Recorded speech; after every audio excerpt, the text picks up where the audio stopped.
It all began with a scream. Just after midnight, a sharp, terrified shriek cut through the silence of the Ravenwood apartments. Then, nothing. When police pushed open the door to apartment 9, they found it eerily empty. A chair was knocked over. A glass of red wine had spilled across the floor like a pool of blood. But there was no body. The tenant, a 24-year-old freelance photographer named Lena Morris, had vanished into thin air. Detective Eli Carter was assigned the case. He'd walked through hundreds of crime scenes, but this one felt wrong, almost theatrical. The tipped chair, the spilled wine. It was all too perfectly placed, like a scene set for an audience. He picked up Lena's camera, hoping for a clue. The last photo was time-stamped 11:54 p.m., just 6 minutes before the scream. It was a blurry, rushed shot of a silhouette standing in her doorway. Eli zoomed in, enhancing the image. His blood ran cold. The man in the photo was wearing a brown leather jacket,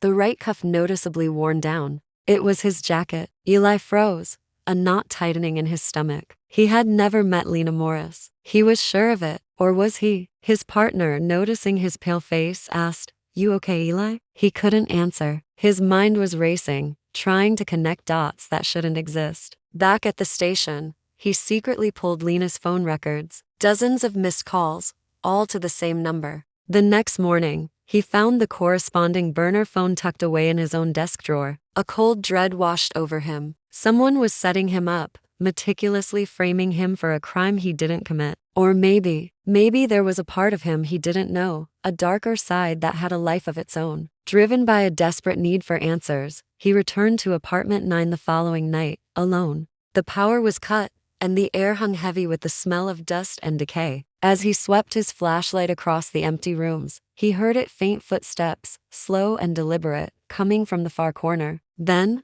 a whisper floated through the darkness. "Eli." He whipped the beam of light towards the voice. And there she was, Lena Morris, alive. She stood pressed against the wall, her eyes wide with a fear that wasn't for him. "I told you to stop," she whispered, her voice trembling. "Stop what?" Eli asked, confused. She pointed a shaky finger at the wall beside her. It was covered in photographs, hundreds of them, all of her. Candid shots, taken from a distance, through her own window. Each one was signed with the initials, EC. "I didn't do this," he stammered, stepping closer. That's when he saw it. Tucked behind the gallery of stalker photos was a mirror, and behind the mirror, a small blinking red light. A hidden camera still recording. The timestamp on the feed read, "Live." Before he could process what was happening, the apartment door slammed shut, plunging the room into absolute darkness. A distorted voice crackled through the camera's tiny speaker, a chilling, electronic whisper. "Welcome back, detective. Ready for your next assignment?" And then,